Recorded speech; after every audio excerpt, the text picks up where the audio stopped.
If you have ever walked away from a toxic dynamic, you know the moment of pure, terrifying relief when the door clicks shut behind you. But while you were experiencing the dawn of freedom, a very different, unseen catastrophe was unfolding on the other side of that door. A profound shockwave that dismantles their entire constructed reality. This is not about the visible hoovering or the public smear campaigns. It is about the private, interior collapse that only happens when they are forced to confront an impossible, brutal truth.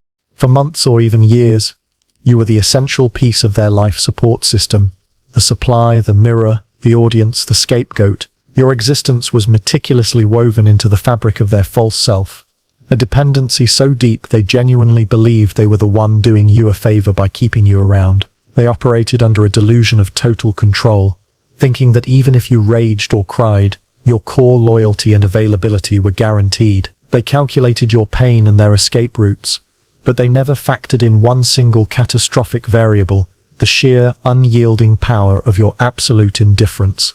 The narcissist has a mental ledger, and on it, you are an asset, a tool that can be used for validation or projection, but never ever a free agent. When you finally quietly disappear, their initial reaction is not grief or sadness. It is a cold, calculated annoyance, like a butler who has misplaced the remote control. They believe you are hiding, testing them, or engaging in a brief, poorly executed protest that will inevitably lead to your return. This delusion of inevitable return is the first crucial layer of their defense mechanism, a self-soothing lie designed to delay the genuine terror that is waiting just beneath the surface of their grandiosity. That terror is triggered by a single, seismic event: the realization that the silence is not a tactic, but a permanent state. You are not checking your phone, not reading their desperate texts, and most importantly, you are not reacting to their public displays of either charm or victimhood. The emotional echo chamber they relied upon, your tears, your anger, your attempts to reconcile or explain, has gone utterly quiet, replaced by an empty, airless vacuum. This absence of response is the first true indication that something foundational has broken, a signal that their carefully managed power grid has suffered a catastrophic and irreversible blackout. The first few days are filled with frenzied, almost ritualistic attempts to reconnect. Tests sent out like tiny, anxious probes into the darkness. A random text, a manipulative social media post, a call from an unknown number, all designed to gauge your emotional availability. The failure of these probes to elicit the smallest flicker of recognition, or even anger, begins to erode their sense of reality. The narcissist suddenly finds themselves facing a horrifying void where your energy used to be, and the denial they initially clung to starts to crumble like sand under high tide, revealing the cold, hard rock of their actual terrifying vulnerability. This moment of profound realization that you are finally free is the ultimate narcissistic injury. It is not just the loss of a person, it is the public, visible shattering of their most cherished fantasy, the illusion of omnipotence. For a mind that cannot distinguish between the loss of control and total self-annihilation, your freedom becomes the metaphorical death of their false self. But what does that specific, singular moment look like? What happens when their carefully crafted, beautiful, godlike self-image collides with the undeniable, tangible proof that they are replaceable, rejectable, and ultimately powerless to stop you? The primary catastrophic loss is the loss of the reflection. You are the perfect mirror, reflecting back the grand image they desperately needed to see to function. When that mirror is pulled away, they don't see themselves, they see the dark, shapeless hole at their core. This is not just bad for their ego, it is a life-threatening psychological event that spirals them into a chaos they cannot self-soothe. They are a satellite that has lost its orbit, suddenly tumbling through a hostile, empty space, with no gravitational pull to anchor their identity. They expected a dramatic storm, a shouting match, a final grand scene of desperate begging for them to stay. They are masters of drama and plan to be the hero, or at least the tragic victim, in the final act. But you denied them the stage. Your exit was quiet, efficient, and permanent, a surgical removal of yourself from their ecosystem. This profound lack of spectacle robs them of the chance to frame the narrative, leaving them with a cold, impotent rage directed at the unfairness of the universe, simply because you dared to choose sanity over their endless need for chaos. From your perspective, this period of silence is often marked by an overwhelming, almost unbelievable lightness. You may be watching from afar, or in strict no contact, enjoying the simple, radical satisfaction of being invisible to them. This invisibility is the source of their escalating torment. When you were present, their actions, however cruel, meant they were still engaging with you. Now your non-existence is a constant, deafening echo of your superior self-worth, an internal voice they cannot quiet that reminds them they were not strong enough to hold on to what they had. The full impact of this existential crisis is what drives them into the frantic abyss of their own pathology. This silent, definitive departure rips the last thread holding their fractured psyche together. Now, we must look closer, moving past the surface drama, to uncover the deepest fears that are now rising to swallow them whole. What happens inside the fortress of their mind when the siege becomes a famine, and the supplies are utterly cut off? The core pathology of narcissism rests entirely upon a fundamental insecurity, a deep, unbearable sense of shame that originated long ago. When you become finally free, you inadvertently expose this wound to the harsh light of reality. The shock of being rejected, not for their behavior, but for who they are, is a direct hit to the fragile, internalized self that the false, grandiose mask was built to hide. This is the ultimate narcissistic injury, a feeling so intolerable that the mind must immediately generate a blizzard of defenses to prevent total psychological disintegration. Their immediate psychological mechanism shifts into hyperdrive, a frantic effort to explain away the anomaly of your freedom. They cannot accept that the fault lies within their own abusive patterns, so the narrative must instantly adjust. You are insane, you are deeply flawed, you are jealous, or you were never worthy of them in the first place. This defensive projection is an automatic, involuntary act of self-preservation, but the sheer effort required to maintain this lie against the evidence of your stable, peaceful exit begins to drain their already limited emotional resources, leading to a deep, exhausting fatigue. You must remember that the supply, the attention, validation, and emotional energy they extracted from you was never about pleasure, it was about regulation. You were their human thermostat, constantly adjusting the temperature of their self-esteem. When that regulatory mechanism is yanked out, they begin to overheat, experiencing wildly volatile internal states. Shame, blinding rage, profound emptiness, and a cold, desolate fear. They are forced to carry their own emotional weight, a burden their stunted emotional development has never prepared them for, leading to a profound sense of helplessness. The deepest fear lurking beneath all narcissistic grandiosity is the fear of being truly ordinary, of being just another flawed, average human being, with no special claim to attention or deference. Your freedom shatters the carefully constructed narrative that made them feel special. Your choice to live a life without their drama implicitly validates the normalcy they so desperately flee. They realize that their existence is no longer the gravitational center of your universe, and this terrifying insignificance is a form of psychological torture that burns hotter than any anger they could project onto you. Operating under a deep cognitive dissonance, their mind begins to struggle with conflicting truths. On one hand, they know they are superior. On the other, the physical proof of your successful departure proves they were not powerful enough to prevent it. This logical paradox creates a mental gridlock that is profoundly destabilizing. They resort to obsessive rumination, replaying every moment of the relationship, not to understand their mistakes, but to identify the precise moment where you manipulated the scenario to escape, thereby maintaining their own blamelessness. The sudden internal shift is palpable. The outward appearance of calm control gives way to an inner panic that makes them hyper-vigilant and paranoid. They begin to see threats everywhere. Every friend who asks about you is a spy, every closed door is a judgment, and every moment of silence is a conspiratorial effort to expose their flaws. This paranoia is a direct result of their fragile inner world being shattered, causing them to project their own internal disintegration onto the external world, turning their environment into a hostile and unforgiving landscape.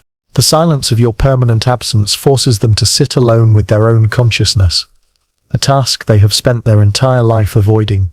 The internal echo of "who am I now?" is not an existential question. It is a scream of sheer terror. The true self they buried long ago briefly surfaces, only to be violently repressed once more. Because confronting that truth would necessitate genuine, painful accountability, a state their entire psychological structure is designed to avoid at all costs. In their mind, your freedom is not an achievement of personal growth. It is an act of malicious defiance, a deliberate choice to hurt them and publicly diminish their status.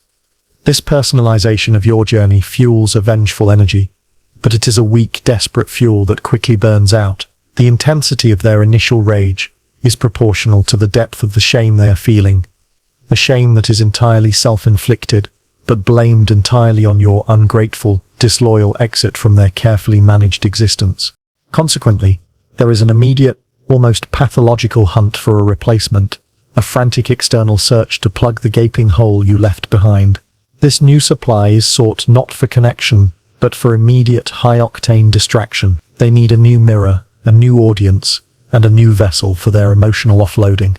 This rapid, shallow rotation of sources further fragments their already fragile identity, leading them down a path of increasing desperation and a noticeable deterioration of their public performance. The tragedy for the narcissist is that even if they find a new source, the wound remains open. They know, in the chilling recesses of their mind, that you are the one that got away. Not because you were special, but because you achieved the ultimate escape velocity. This recognition triggers the dramatic turning point, where the performance shifts from confident control to clumsy, desperate reaction. What happens when the mask cracks so thoroughly that even they can see the frightened child hiding beneath? The dramatic turning point is not marked by a single event, but by the cessation of hope. The moment the narcissist accepts the finality of your departure, not intellectually but emotionally. This realization is a psychological shockwave that destabilizes their entire internal world, forcing a chaotic, desperate change in their tactics. The initial calculated annoyance now gives way to a white-hot, despairing fury, because they realize they have been outplayed by the person they considered fundamentally beneath them. This moment of true loss accelerates their internal crisis. The loss of you is interpreted as the universe actively withdrawing support for their grandiosity. The sheer volume of energy they now have to expend just to appear normal is unsustainable, and the facade they have worked so hard to maintain begins to show irreversible cracks. They are no longer performing for a captive audience. They are performing for a scattering, indifferent crowd, and the lack of thunderous applause drives them into a self-destructive spiral of confusion and paranoia. Before full collapse, they often launch one final, aggressive Hoover attempt, a desperate, emotionally charged plea, or a calculated gesture designed to hit your deepest emotional weak spot. This is the last gasp of their control mechanism, a highly manipulative bid for relevance, using tactics they know worked in the past. Sudden vulnerability, promises of change, or even a calculated display of public illness. They are betting everything on your innate empathy, hoping to use your compassion as the hook to reel you back into their orbit. Your continued null response, your quiet refusal to acknowledge the drama, is the most devastating weapon against them. When they receive no reply, no anger, no defense, and no explanation, their carefully constructed trap falls on empty air. This absence of feedback short-circuits their entire being, proving that they no longer hold any power over your emotional state. Your silence is a physical boundary that they cannot cross, a tangible barrier that reinforces the brutal truth: you are not coming back, and they are not strong enough to force you to. The realization that their most powerful weapon, their ability to elicit a reaction, has been permanently neutralized, transforms their rage into a chilling, desolate panic. The energy of the fight drains away, leaving behind a cold, unsettling emptiness. They move from a state of external attack to a state of internal collapse, suddenly feeling profoundly alone and profoundly exposed. The sheer, overwhelming silence of their world begins to reflect the emptiness of their self-structure, a void they are now trapped inside. They begin to recognize, with a sinking dread, that this farewell is definitively different from all previous threats or temporary separations. Your freedom is authenticated not by words but by the quiet confidence of your new life, which they often monitor obsessively from the shadows. The non-negotiable nature of your exit sends a clear, unmistakable signal that their abusive behavior finally exceeded your tolerance, a judgment they cannot deflect or deny, leading to a temporary but agonizing sense of being held accountable for their own worst actions. This profound psychological stress begins to manifest in their public behavior. The mask that was once flawless and charming starts to slip in small, embarrassing ways. They might become overly aggressive in minor confrontations, display unexpected flashes of uncontrolled temper, or become overly reliant on flattery and boasting to compensate for the internal sense of powerlessness. These observable slips are the physical evidence of their internal deterioration, the first public consequence of the control they have irrevocably lost. Crucially, they realize they didn't just lose their primary source of supply, they lost the entire narrative of the relationship. They can no longer tell the story of their life with you cast as the unstable, problematic co-star. Your freedom rewrites the script, painting them not as the hero or the victim, but as the toxic obstacle that had to be overcome. This loss of narrative control is devastating, as their false self relies entirely on being the star of their own self-aggrandizing fiction, which you have now irrevocably edited. The chilling thought that echoes in their mind is the painful recognition that you were the only one who knew the script. You were the only person who understood the role they needed you to play, the precise emotional notes they required for their performance. Replacing that deep contextual knowledge with a new, shallow source is a temporary fix, forcing them to expend constant energy training the new supply, which is a draining, tedious reminder of the ease with which they once exploited you. As the hope of your return dwindles, the narcissist shifts their focus entirely. The goal is no longer about winning you back, but about punishing the world for making them feel this shame. This pivot marks the true beginning of their descent into isolation and profound self-pity. We must now examine the heavy consequences of this collapse, the emotional fallout that ensures their internal prison remains perfectly sealed. The immediate consequence of your irreversible freedom is the deepening of their internal isolation. They are surrounded by people, perhaps even new supply, but they feel profoundly existentially alone, because no one else provides the exact, specific validation you once offered. They must now navigate their fragile reality without the crucial emotional regulation you provided, forcing them to consume increasing amounts of shallow, fleeting attention, which only exacerbates the deep, gnawing emptiness at their core. The realization of your freedom triggers the ultimate psychological consequence, the profound, inescapable feeling of being an imposter. They are no longer able to sustain the illusion of perfection, because the ultimate proof of their failure, your calm, successful departure, exists outside their control. This feeling of being fundamentally fraudulent is the ultimate horror for a narcissist, a fear now made tangible and undeniable, leading to moments of profound internal distress and existential terror that they immediately medicate with fleeting external thrills. Socially, the consequences begin to stack up. The conflicting stories they told about you, the constant shifting of the truth, start to unravel as people begin to connect the dots. The sheer inconsistency of their narrative, how they love-bombed you, then discarded you, then smeared you, and now desperately want you back, creates a chaotic dissonance among their social circle. The public facade of composure and reliability they fought so hard to maintain begins to erode, not in a dramatic explosion, but through a slow, constant drip of suspicion and doubt. The frantic energy of the Hoover and the rage eventually fades, replaced by a deep, heavy, and profound state of emotional flatlining. This is the psychological toll of fighting a truth they cannot defeat. They are exhausted from the performance, drained by the loss of their primary energy source, and terrified by the prospect of building a whole new, flawless narrative from scratch. This heavy fatigue is mistaken for depression by those around them, but it is actually the weariness of a perpetual actor who is finally forced to lower the curtain on their longest-running, most elaborate show. Their internal dialogue becomes a relentless, self-flagellating spiral, though this self-hatred is immediately projected outward onto the world. Every slight, every moment of inattention, and every perceived rejection becomes evidence of the world's inherent unfairness and malice toward them. They are incapable of accepting personal responsibility, so the entire universe is blamed for your freedom, which they view as a stolen asset that must be recovered or punished, creating a pattern of escalating irrational resentments. The true tragedy is the contrast between their perceived power and the reality of their self-inflicted prison. They see themselves as masters of manipulation, yet they are utterly enslaved to the need for external validation. Your freedom shines a cruel spotlight on this paradox. You, the one they sought to control, are now free, while they, the one who controlled, are shackled to a never-ending cycle of performance and consumption.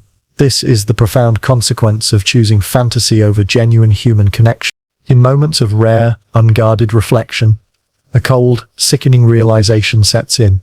The immense amount of time they have wasted, the opportunities burned, and the genuine relationships destroyed, all sacrificed on the altar of their grandiosity. This sudden clarity is terrifying because it means they must acknowledge the possibility that their life is built on a foundation of lies. They immediately repress this thought, but the residue of that realization remains, leading to bursts of profound bitterness and self-pity directed at those who genuinely try to help. The consequences for their new supply are intense and unforgiving. The new person receives a version of the narcissist who is now depleted, desperately wounded, and utterly unstable. The demands are higher, the love bombing is shorter, and the discard is closer, fueled by the immediate frantic need to compensate for the quality of the supply they lost in you. The new victim is merely a temporary patch on a gaping psychological wound, bearing the weight of the collapse that your freedom initiated.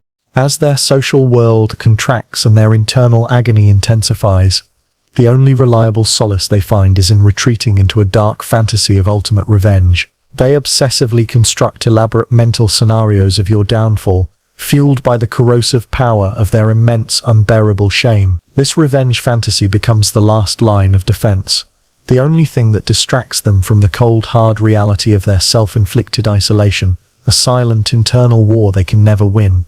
The weight of this final, crushing realization is the only truth that truly matters. The narcissist is the one who is truly trapped, enslaved by their own disorder, imprisoned in a reality they cannot control, forced to live a life built entirely upon a brittle, false identity. Now, we turn our attention from their darkness back to the light, focusing on the powerful, undeniable healing and closure that your freedom represents. For the survivor, the closure is not found in witnessing the narcissist's suffering. It is found in the final powerful truth that their agony is utterly irrelevant to your future. Your journey is no longer dependent on their drama, their mood, or their manufactured chaos. The only thing that matters is the peace you have cultivated in their absence, a peace that acts as a profound, impenetrable shield against any future attempts to disrupt your new reality. The final healing truth is this: the narcissist's collapse is an entirely internal event that has absolutely nothing to do with your value or your actions. Their disintegration is the natural, inevitable consequence of a lifetime spent avoiding truth and accountability. Your freedom simply removed the last pillar holding up a structure that was always designed to fall. By choosing step out, you did not cause their pain. You merely allowed their existing pathology to finally express itself in its true, isolated form.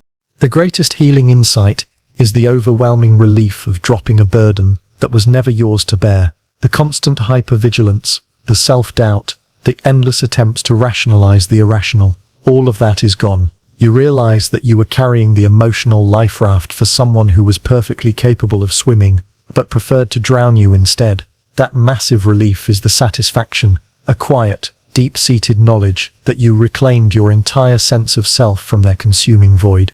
Your focus now shifts entirely from surviving their toxic drama to building your own masterpiece. Every choice you make, every boundary you enforce, and every moment of peace you enjoy is a powerful active refutation of the control they sought to exert. This intentional cultivation of a life rooted in genuine authenticity is the ultimate, non-verbal revenge, because it proves, every single day, that life not only continues without them, but is vastly, undeniably better. The powerful satisfaction comes not from their visible ruin, but from your continued steadfast silence. Your refusal to engage in the post-separation drama, the hoovers, the smear campaigns, the victim narrative, is the loudest statement you can ever make. It communicates with an unshakable finality that they are not even worthy of your frustration, transforming their most desperate attempts at attention into meaningless noise that dissolves instantly into the background of your purposeful life. This is the lasting victory that truly seals the narrative. The narcissist can never taint the peace, the love, and the self-respect you found after them. The wounds they inflicted become scars that testify not to your weakness, but to your astonishing resilience, markers of a destructive lesson learned and mastered. That internal, private victory is immune to their public spin or their delusional fantasies of your return. It is yours, and it is absolute. Recognize the profound gift of the experience. It taught you the absolute, non-negotiable necessity of strong, impenetrable boundaries. You are now inoculated against similar toxicity, possessing a finely tuned emotional radar that instantly detects the telltale signs of manipulation. This protection is a powerful, lifelong asset, a direct result of the agonizing journey you successfully endured and decisively ended. Contrast their pathetic state. The frantic search for a new, inadequate mirror, the perpetual performance of their false self. With your quiet, self-reflected glow, you draw strength from within, while they can only pull it from without. This disparity highlights the profound psychological chasm between genuine freedom and self-imposed slavery, a difference that only a survivor can truly appreciate in its satisfying entirety. Embrace the final, irreversible nature of the freedom you claimed. It is absolute. The invisible agony the narcissist experiences is the result of their own actions, and it is a pain that cannot reach you. Your emancipation is a completed contract, a declaration of independence that is sealed by the silence of your no-contact boundary. You have taken back your power, your time, and your identity, and the transaction is closed forever. You survived the darkness. You navigated the treacherous terrain of their manufactured chaos, and you emerged on the other side whole, powerful, and utterly free. The narcissist's internal collapse is merely the echo of a failed toxic experiment. But your healing is a magnificent ongoing revolution. Never forget, they were desperately searching for a reflection of their power, but what they finally found was the undeniable, brilliant reflection of your peace.